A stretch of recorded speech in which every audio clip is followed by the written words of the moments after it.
Olá, meus irmãos e irmãs, sejam bem-vindos ao canal Vinícius Siqueira. E se você ainda não é inscrito aqui no canal, se inscreva aqui no canal e não esqueça de ativar o sininho das notificações. Todos os dias são postados vídeos abençoados aqui no canal para te abençoar. Vamos a mais uma palavra do Senhor. Se Deus pôde usar Abrão a fim de possuir a terra através da quarta dimensão miraculosa, e se Deus pôde rejuvenescer Abraão e Sara mediante a linguagem, sonhos e visões do Espírito Santo, então você também pode operar na quarta dimensão. A Bíblia, em Gênesis 30, do 31 ao 43, registra uma linda história a respeito de Jacó. Nunca tinha gostado da porção da Escritura que se encontra nos versos 37 a 39, onde Jacó arrumou as coisas de tal maneira que as ovelhas de uma só cor pariam cordeiros de pele salpicada e malhada. Perguntava: Senhor, por que permitiste essa superstição na Bíblia? É por isso que os modernistas estão criticando a Bíblia e chamando de contos de fada. De modo que, quando chegava a esta parte da Escritura, eu a saltava, temendo e preocupando de que houvesse uma parte da Escritura na qual não podia confiar. Certo dia, enquanto lia a Bíblia sobre a unção do Espírito Santo, de novo cheguei a este versículo e disse: vou soltar dessa parte. Isto não passa de superstição. Mas o Espírito Santo disse: espere um instante, nada da verdade bíblica é superstição. O caso é que você não compreende, você está cego. Mas estou aplicando aqui a lei especial da criação. Olhe. Então veio-me uma tremenda revelação da verdade, e isto acrescentou uma nova dimensão ao meu ministério. Se a pessoa não usar as mesmas leis milagrosas da fé, é inútil esperar ver 1000 membros novos na igreja todos os meses. Seus esforços pessoais, a partir da obra da quarta dimensão, não podem jamais produzir esses resultados. Nesta época de sua vida, Jacó, o usurpador, tinha ido para a casa de seu tio Labão. Mas seu tio mudava seu salário tantas vezes que ele estava sendo passado para trás. Jacó, por sua vez, também enganava seu tio. Enganava-se mutuamente e quando Jacó completou 40 anos de idade, não tinha de posses materiais a não ser um punhado de esposas e filhos e o desejo de construir um lar. Deus teve compaixão de Jacó e mostrou-lhe uma parte do segredo da quarta dimensão.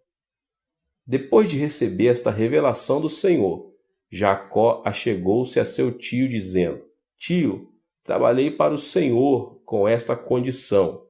O Senhor pode tirar do rebanho ao redor os animais salpicados e malhados, e cuidarei somente dos animais de uma cor só.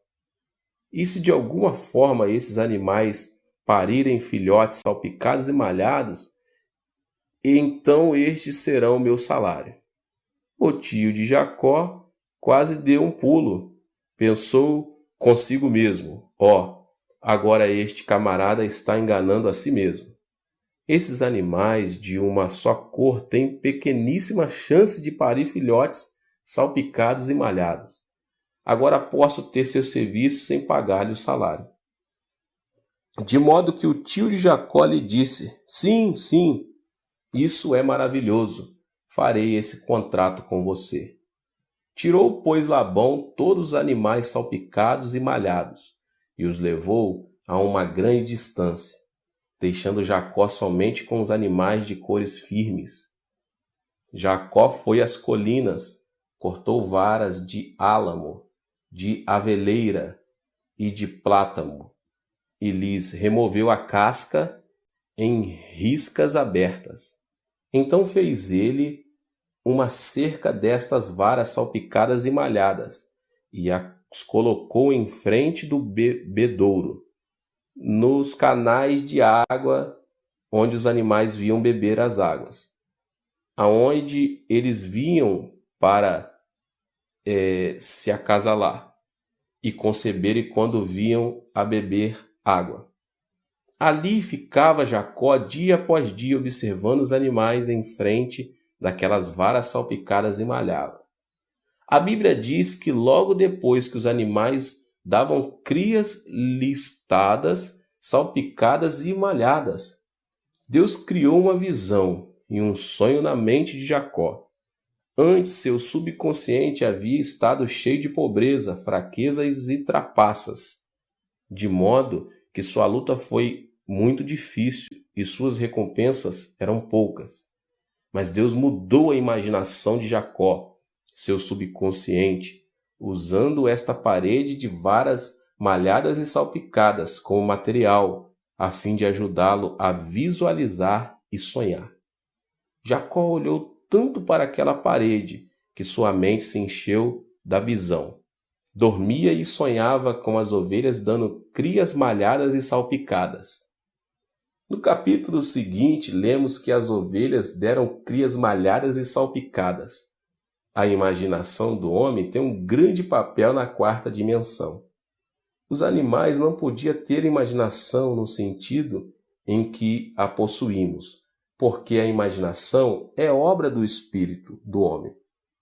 Quando Jacó começou a compreender esta visão e sonhos de ovelhas malhadas e salpicadas no coração e imaginação, começou ele a aprender a linguagem do Espírito Santo. Só podemos conversar com outra pessoa mediante uma linguagem conhecida. Jamais podemos conversar numa língua desconhecida. Quando Jacó começou a aprender a linguagem do Espírito Santo, imediatamente ele começou a conversar com o Espírito Santo e ele começou a operar. O Espírito Santo apertou os botões adequados para os genes necessários e as ovelhas de Jacó começaram a dar crias malhadas e salpicadas. Logo Jacó começou a ter uma grande multidão de animais malhados e salpicados e tornou-se um dos homens mais ricos do Oriente. Há mais de 8.000 promessas na Bíblia e cada uma delas é como uma vara malhada e salpicada para você. Não é necessário que você vá cortar varas de álamo, de aveleira e de plátano. Em vez disso, você pode tomar posse as promessas da Bíblia, todas malhadas e salpicadas que esperam por você. Essas promessas, contudo, são um pouco diferentes, pois são todas malhadas e salpicadas pelo sangue de Jesus Cristo. Muito tempo depois de Jacó, Deus levantou uma árvore manchada e salpicada. Desta vez, esta árvore foi erguida no Calvário. E essa árvore não foi manchada e salpicada com uma faca, mas com o sangue real do Filho de Deus. Qualquer pessoa pode vir e olhar para esta árvore manchada e receber uma nova imagem, um novo sonho, uma nova visão, pelo poder do Espírito Santo e ser mudada. Agora permita-me compartilhar com você algo de minha experiência pessoal. Certa véspera de Natal, eu estava ocupado preparando o sermão. Mais tarde, nas horas matinais do dia de Natal, recebi um chamado telefonêmico urgente. Um homem, chamando do Hospital Nacional de Seul, perguntou: "O senhor é o pastor Chu?" "Sim, sou eu. Um dos membros de sua igreja está morrendo. Foi um acidente, foi atingido por um táxi, e o taxista colocou-o no assento de trás e dirigiu com ele a manhã toda." Naquela época, na Coreia, se alguém fosse atropelado e morto por um táxi, o motorista teria de pagar a quantia de $2.500 e então estaria livre de toda obrigação financeira. Mas se a vítima tivesse sido somente ferida, o motorista teria de pagar todas as despesas médicas e hospitalares, de modo que se o motorista atropelasse alguém e ninguém visse a coisa acontecer, ele então dirigiria o carro com aquela pessoa até que a vítima morresse. Assim ficaria livre e mais barato. Este membro de minha igreja tinha comprado um lindo chapéu e algumas outras coisas para sua esposa. Estava tão empolgado com a alegria de dar esses presentes que não prestou atenção ao sinal vermelho e foi atingido por um táxi. Era de tarde para de noite e ninguém testemunhou o acidente. Por isso, o motorista do táxi havia levado o homem em seu carro toda a noite. O homem não morreu e finalmente um policial apanhou o táxi e levou o homem para o hospital. O impacto tinha prejudicado muito os seus intestinos e o seu estômago estava cheio de sujeira e sangue. O tétano já estava começando. O médico me conhecia e telefonou me dizendo: Dr. Cho, devemos operá-lo? Clinicamente falando, não há esperança. Ele ficou sem um cuidado médico por tanto tempo que o tétano já começou. Não há possibilidade alguma de o curarmos. Mas eu disse: vá em frente e opere. Assim que terminar de pregar meu sermão de Natal, correrei para aí. Depois do culto de Natal, corri para a sala de pronto-socorro do Hospital da Universidade Nacional de Seul, e lá estava um membro de nossa igreja, totalmente inconsciente. O médico repetiu que não havia esperança. Reverendo, não espere nada. Ele está morrendo. Nada podemos fazer. Quando abrimos seu estômago, vimos 3 lugares onde os intestinos foram completamente cortados e estas áreas estavam cheias de excremento à sujeira. Não há esperança. Respondi: bem, tentarei o melhor que puder. Quando eu entrei na sala, ele estava em um coma profundo. Ajoelhei-me ao pé de sua cama e disse: Senhor Deus, dá-me somente 5 minutos e então tentarei. Faze com que ele saia do estado de coma por 5 minutos e então tentarei. Ao olhar, senti algo mover-se. Abri os olhos e o homem abriu os olhos. Oh, pastor, estou morrendo, clamou ele. Eu sabia então que tinha 5 minutos. Respondi: você não pode dizer isso. Enquanto continuar a dizer isso, você morrerá. E assim não poderei ajudá-lo. Você deve mudar sua imaginação e pensamento. Mude sua visão e sonho, pois a única maneira de exercer domínio sobre este corpo material, que pertence à terceira dimensão, é mediante a imaginação, visões e sonhos. Portanto, ouça-me. Chama à sua mente a imagem de um jovem. Ele diz até logo à esposa: está cheio de beleza e saúde. Vai para o escritório e termina os negócios do dia com êxito. Todo mundo o respeita e admira. Chega à noite e ele compra lindos presentes para sua esposa, que o espera em casa para o jantar. Quando ele chega, ele corre para o portão e dá-lhes as boas-vindas com um forte abraço e beijo. Eles entram em casa, tomam uma deliciosa refeição juntos e gozam uma noite tranquila. O homem de quem estou falando não é um estranho. Este é você. Pense nesse homem. Coloque essa imagem em sua mente. Olhe para esse homem e diga no seu coração: esse homem sou eu. Não forme imagem da morte. Não faça imagem de cadáver. Continue sonhando com esse homem e eu farei a oração. Você simplesmente tem uma imagem mental. Deixe que eu ore. Será que você pode fazer isso? Sim, pastor. Mudarei meu sonho. Mudarei meu pensamento. Direi que eu sou esse homem. Tentarei transformar essa visão e esse sonho em realidade. Eu vejo, clamou ele. Enquanto conversávamos, o médico entrou com os enfermeiros. Começaram a rir de mim, pensando que eu tinha perdido o juízo, mas eu estava falando sério, pois conhecia a lei da quarta dimensão do Espírito, e este homem tinha começado a falar a linguagem do Espírito Santo. Como um missionário em campo estrangeiro que consegue um nível mais profundo de comunicação com o povo local, aprendendo a falar sua língua diretamente em vez de usar o intérprete. Assim, aquele homem moribundo havia aprendido a linguagem mais profunda do Espírito Santo.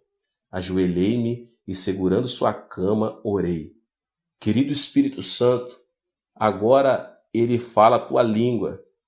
Ele tem uma visão e um sonho. Apressa-te a entrar em seu corpo físico e exercer teu domínio. Ordeno que este homem seja feito inteiro e cheio de poder curador. Subitamente, o grupo de enfermeiros incrédulos disse: este quarto está quente demais, o calor é demais, mas o tempo está muito frio. Não havia calor, era o poder do Espírito Santo que produzia todo o calor. O cirurgião e os enfermeiros começaram a sentir o fogo. Suas orelhas ficaram vermelhas e o poder de Deus tornou-se tão forte que até sentimos a cama tremer. Para o espanto de todos, em uma semana aquele homem levantou-se e saiu andando do hospital. Agora ele trabalha no campo dos produtos químicos e está maravilhosamente bem. Sempre que vejo na manhã de domingo, sentado na galeria, digo a mim mesmo: louvado seja Deus. Falamos a língua do Espírito Santo. Criamos. Aleluia. Permita-me contar-lhe outro incidente. Certo dia, estava no meu escritório e uma senhora de cerca de 50 anos de idade entrou chorando. Pastor, meu lar está completamente destruído. Para de chorar, respondi, e conte-me o que aconteceu. O senhor sabe que possuímos vários filhos e somente uma filha. Ela se transformou em hippie, dorme com amigos de meu marido e com os amigos de meus filhos, indo a um hotel para o outro, de uma boate para outra. Ela se tornou uma vergonha para nossa família, chorava ela. Meu marido não pode ir para o escritório, meus filhos morrem de vergonha e agora todos não querem sair de casa. Tentei de tudo, até pedi que o Senhor a matasse. Oh, pastor Chu, o que devo fazer? Pare de reclamar e chorar, disse-lhe eu. Agora posso ver claramente porque Deus não respondeu a sua oração. A senhora estava apresentando a ele o tipo errado de impressão mental. Em sua mente, a senhora estava sempre levando a ele a imagem de uma prostituta, não estava? Retorquiu ela. Sim, bem, é o que ela é uma prostituta. Se a senhora deseja vê-la mudada, então deve submeter outra impressão mental, disse-lhe. A senhora deve limpar a tela da sua imaginação e deve começar a projetar uma nova imagem. Ela rejeitou a ideia dizendo, não posso, ela é imunda, feia e desgraçada. Pare de falar isso, façamos uma nova imagem. Vamos trazer à mente outro tipo de árvore malhada e salpicada. A senhora ajoelha-se aqui e me ajoelharei em sua frente. Vamos ao pé do Calvário, levantemos as mãos, olhemos para Jesus morrendo na cruz, sangrando e quebrado. Por que está ele pendurado ali? Por causa da sua filha. Colocamos sua filha justamente atrás de Cristo Jesus. Vejamos sua filha através da cruz malhada e salpicada dele. A senhora não pode ver sua filha perdoada, lavada, nascida de novo e cheia do Espírito Santo, completamente mudada? Pode fazer essa imagem mediante o sangue de Jesus? Oh, sim, pastor, respondeu ela. Agora vejo diferentemente. Através de Jesus, através da cruz, posso mudar a imagem que tem de minha filha. Maravilhoso, maravilhoso, exclamei. Mantenha essa impressão clara, vívida e gráfica de sua filha em mente dia após dia. Então o Espírito Santo poderá usá-la, pois sua linguagem é levada através da visão e do sonho. Sabemos que estamos fazendo a imagem correta, pois estamos ao pé da cruz. De forma que nos ajoelhamos e oramos. Ó Senhor, agora tu vês essa imagem. Querido Espírito Santo, flui para dentro desta nova imagem, desta nova visão, deste novo sonho. Transforma, realiza milagres. Então despedi essa mãe e quando ela saía era toda de sorrisos. Já não havia choro, pois a imagem que tinha da filha havia mudado. Certo domingo, alguns meses mais tarde, subitamente ela entrou em meu escritório, trazendo consigo uma linda jovem senhora. Quem é esta jovem senhora? Perguntei. Esta é minha filha, sorriu ela. Deus respondeu à sua oração? Oh, sim, respondeu, asseverou ela. Então, ela me contou a história toda. Certa noite, sua filha estava dormindo num motel com um homem. Ao acordar de manhã, sentiu-se imunda e desgraçada. Sentiu uma grande infelicidade na alma e teve um desejo profundo de voltar para casa, mas estava apavorada com a reação dos pais e dos irmãos. Não obstante, decidiu arriscar, dizendo a si mesma: tentarei mais uma vez, e se me chutarem, então será a minha última tentativa. De modo que ela foi à casa dos pais e tocou a campainha. Sua mãe foi atender e, quando viu a filha, suas feições se iluminaram como se o sol estivesse acendendo em seu rosto. Saudou a filha: bem-vinda, minha filha, e correu para abraçá-la. A filha ficou totalmente dominada pelo amor da mãe e desandou a chorar. Sua mãe havia orado e a imagem de sua filha fora inteiramente mudada. Ela tinha dado as boas-vindas à filha naquele mesmo instante e aberto a ela seus braços de amor. A mãe levou-a para a igreja durante 2 ou 3 meses. Ela ouviu os sermões, confessou todos os seus pecados, entregou o coração a Jesus Cristo e recebeu o batismo no Espírito Santo.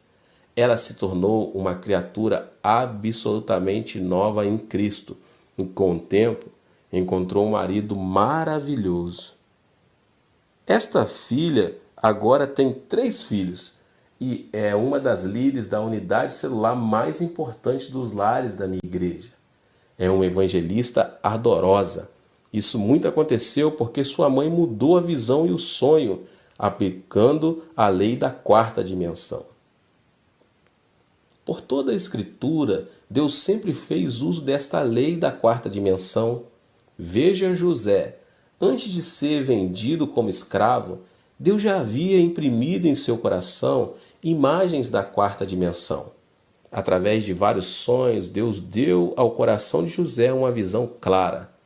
Embora ele fosse levado como escravo para o Egito, ele já exercia domínio sobre sua fé.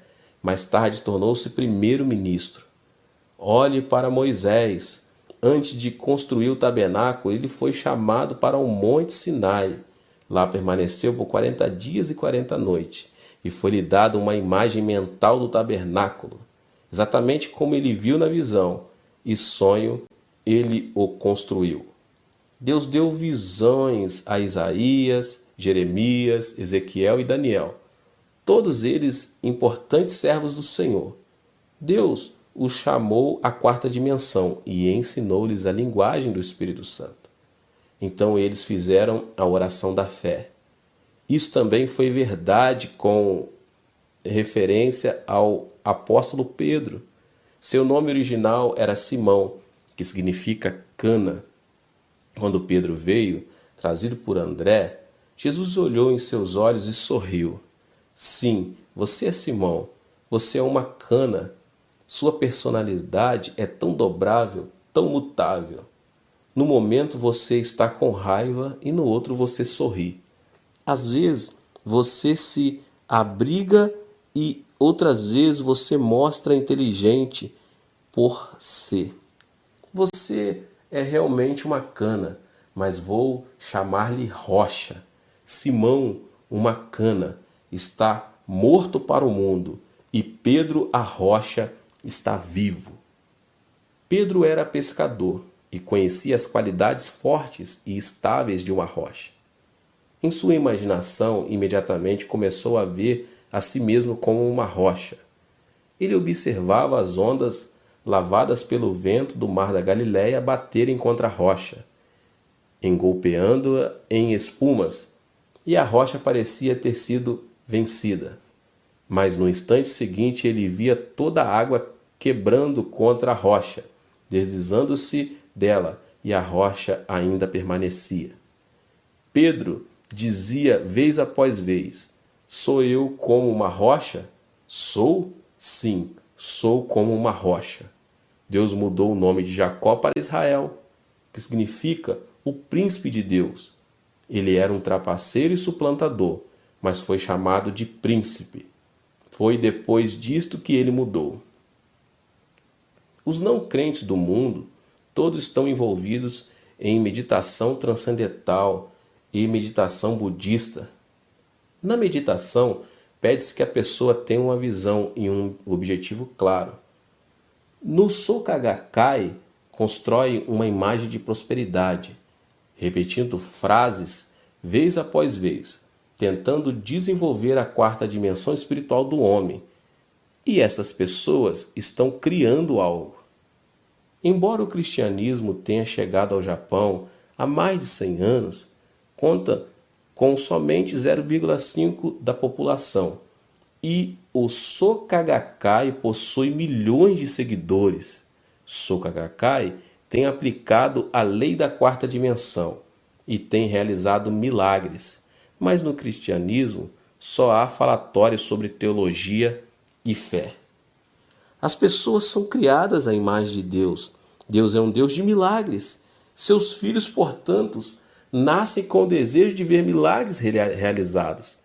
Sem ver milagres, as pessoas não podem satisfazer-se de que Deus é poderoso. Você é o responsável por suprir milagres para essas pessoas. A Bíblia não é da terceira dimensão, mas da quarta, pois nela lemos a respeito de Deus e da vida que Ele tem para nós, e podemos também aprender a linguagem do Espírito Santo. Ao ler a Escritura, você pode ampliar suas visões e seus sonhos. Fabrique suas visões e sonhos e crie. Permita que o Espírito Santo venha e avive as passagens bíblicas que você lê e implante visões nos jovens e sonhos nos velhos. Se lhe falta a mobilidade e a oportunidade de um missionário, pelo menos você pode sentar-se numa cadeira e sonhar. Isso tem poder. Permita que o Espírito Santo venha e lhe ensine a sua linguagem, a linguagem dos sonhos e visões. Então, conserve essas visões, conserve esses sonhos e deixe que o Espírito Santo flua através dessa linguagem e crie. Deus deseja conceder-lhes desejos do seu coração. Deus está pronto a cumprir esses desejos, porque a Bíblia diz: agrada-te do Senhor e Ele satisfará os desejos do seu coração. Salmo 37:4. Lemos também em Provérbios 10:24. O anelo dos justos Deus o cumpre. Primeiro tenha um objetivo claro, então faça uma imagem mental vívida e gráfica. E tome-se entusiasta, orando durante todo o processo. Não seja enganado pela conversa da expansão mental e do yoga, da meditação transcendental ou do Soka Gakkai. Eles estão simplesmente desenvolvendo a quarta dimensão humana e, nesses casos, não estão operando na quarta dimensão do bem, antes, mas do mal. Que nos levantemos e façamos mais que os magos do Egito. Há fartura de magos no Egito deste mundo, mas usemos todos os nossos sonhos e todas as nossas visões para o nosso santo Deus. Transformemo-nos em Moisés e saiamos a fim de realizar os milagres mais maravilhosos. Os milagres são uma ocorrência comum em nossa igreja, de modo que, por experiência, posso dizer que o homem não é meramente outro animal. Você não é uma criatura comum, pois tem no coração a quarta dimensão. E a quarta dimensão tem domínio sobre as 3 dimensões materiais: o mundo cúbico, o mundo plano e o mundo da linha. Mediante o domínio da quarta dimensão, o reino da fé, você pode dar ordem às suas circunstâncias e situações, trazer beleza ao feio, ordem ao caótico, sarar os enfermos e consolar os que sofrem. Bem, meus irmãos, Deus te abençoe. Esse foi mais um vídeo poderoso, abençoado, para abençoar a sua vida. Não se esqueça de se inscrever aqui no canal, de deixar aqui o seu like. Não se esqueça de compartilhar com mais pessoas esse vídeo. Deus te abençoe. Nos vemos. Levanto os meus olhos para os montes e pergunto: de onde me vem o socorro? O meu socorro vem do Senhor, que fez os céus e a terra. Ele não permitirá que você tropece. O seu protetor se manterá alerta. Sim, o protetor de Israel não dormirá. Ele está sempre alerta. O Senhor é o seu protetor, como sombra que o protege. Ele está à sua direita. De dia o sol não te ferirá, nem a lua de noite. O Senhor o protegerá de todo o mal, protegerá a sua vida. O Senhor protegerá a sua saída e a sua chegada, desde agora e para sempre.